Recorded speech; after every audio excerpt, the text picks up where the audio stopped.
అసలు ఒక కఠినమైన హృదయం దైవిక ఆదేశాన్ని ఎదిరిస్తే ఏమవుతుంది? రండి, ఈరోజు మనం ఒక పురాతన కథలోకి వెళ్దాం. ఇది అధికారం, అహంకారం, ఇంకా వాటి పర్యవసానాల గురించి. ఈ కథలో మనందరి జీవితాలకు పనికొచ్చే శాశ్వతమైన పాఠాలున్నాయి. చూశారుగా, ఈ ఒక్క వాక్యం ఒక పెద్ద సామ్రాజ్యం గర్వాన్ని దైవిక సంకల్పంతో ముఖాముఖిగా నిలబెట్టింది.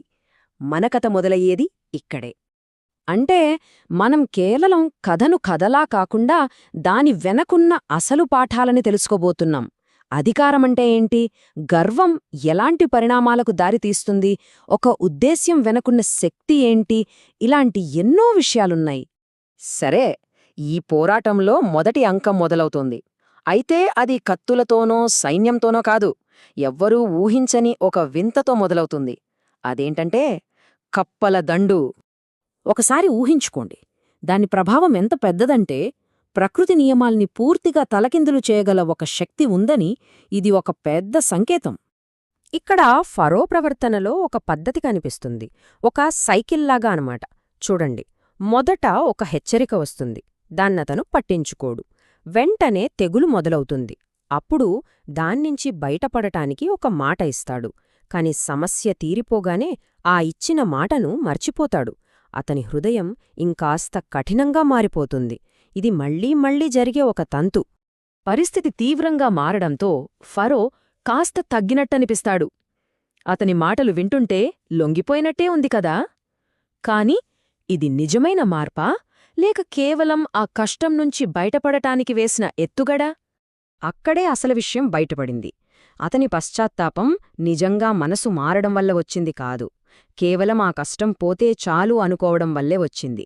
సౌకర్యం తిరిగి రాగానే పశ్చాత్తాపం మాయమైపోయింది. సరే, ఫరో మాట తప్పాడు కదా, ఇప్పుడు పోరాటం మరో స్థాయికి వెళ్తోంది. ఈసారి దైవశక్తి నేరుగా ఐగుప్తులో ఉన్న గొప్ప గొప్ప నిపుణుల్ని, శకునగాండ్రుణ్ణి సవాల్ చేస్తోంది. వాళ్ల శక్తిక్కూడా ఒక హద్దు ఉందని చూపిస్తోంది. ఈసారి తెగులు ఎక్కడ్నుంచో రాలేదు, వాళ్ల కాళ్ల కింద ఉన్న నేలనుంచే వచ్చింది. ఇక దీనినుంచి తప్పించుకోవడం అసాధ్యం. గుర్తుంది కదా, ఇంతకు ముందు కప్పల విషయంలో శకునగాండ్రు కూడా ఆ అద్భుతాన్ని చేసి చూపించారు. తమకు కూడా దైవశక్తితో సమానమైన శక్తి ఉందని ఒక భ్రమ కల్పించారు. కానే ఈ పేలతెగులు దగ్గరకొచ్చేసరికి వాళ్ల శక్తి పనిచెయ్యలేదు. దుమ్మునుంచి ప్రాణాన్ని సృష్టించడం వాళ్ల వల్ల కాలేదు. వాళ్లు పూర్తిగా విఫలమయ్యారు. ఇది చాలా కీలకమైన మలుపు. ఎందుకంటే ఫరో యొక్క స్వంత సలహాదారులే తమ ఓటమిని ఒప్పుకున్నారు. ఇది మనుషుల మాయ కాదు, ఇది దైవశక్తి అని వాళ్లే చెప్పారు. ఆ తర్వాత వచ్చే తీర్పు ఒక కొత్త విషయాన్ని మన ముందు ఉంచుతుంది. అదేంటంటే చాలా స్పష్టంగా కనిపించే ఒక విభజన. ఇదేదో చిన్న ఇబ్బంది కాదు, ఇది ఒక విధ్వంసక శక్తి. ప్రత్యేకంగా అణిచివేస్తున్న వాళ్ల ప్రాంతాల్నే లక్ష్యంగా చేసుకుంది. ఇక్కడ సందేశం చాలా స్పష్టం. ఫెరో ప్రజలకు, అణచివేతకు గురైన ప్రజలకు మధ్య ఒక తేడా చూపించబడింది. ఒకరిని శిక్షిస్తూ మరొకరిని రక్షించడం జరిగింది. అంటే ఇది యాదృచ్ఛికంగా జరిగిన విపత్తు కాదు, ఇదొక ఉద్దేశపూర్వకమైన తీర్పు. న్యాయం ఎవరి పక్కనుండో అందరికీ తెలిసేలా చేసిన ఒక నైతిక ప్రకటన. మరి తీవ్రమవుతున్న ఈ సంఘర్షణ నుంచి మనం నేర్చుకోవాల్సిన ముఖ్యమైన పాఠమేంటి? ఇదంతా ఒకే ఒక్క పదం చుట్టూ తిరుగుతుంది, మళ్లీ మళ్లీ వచ్చే పదం. అదేంటంటే ఇది కేవలం మొండి పట్టుదల కాదు, ఇది ఇంకా లోతైనది. కళ్ల ముందు ఎంత పెద్ద సాక్ష్యమున్నా సరే, సత్యాన్ని, సానుభూతిని, మార్పును కావాలనే తిరస్కరించడం. ఇష్టంలేని నిజం నుంచి తమను తాము కాపాలుకోవడానికి మనస్సు తలుపులు మూసేసుకోవడం లాంటిది. ఈ వరుస సంఘటనలు చూస్తే ఒకటి స్పష్టమవుతుంది, ఇది అనుకోకుండా ఒక్కసారి చేసిన తప్పు కాదు, ఇది ఒక పద్ధతి ప్రకారం జరుగుతున్న మోసం. అధికారాన్ని వదులుకోవడానికి ఇష్టం లేక కావాలనే ఇలా ప్రవర్తించాడు.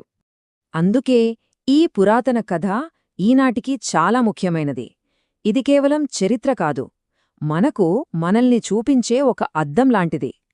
గర్వం మన కళ్లకు ఎలా గంతలు కడుతుందో ఇది చూపిస్తుంది. కష్టం వచ్చినప్పుడు తాత్కాలికంగా ఉపశమనం పొందడం నిజమైన మార్పు కాదని స్పష్టం చేస్తుంది.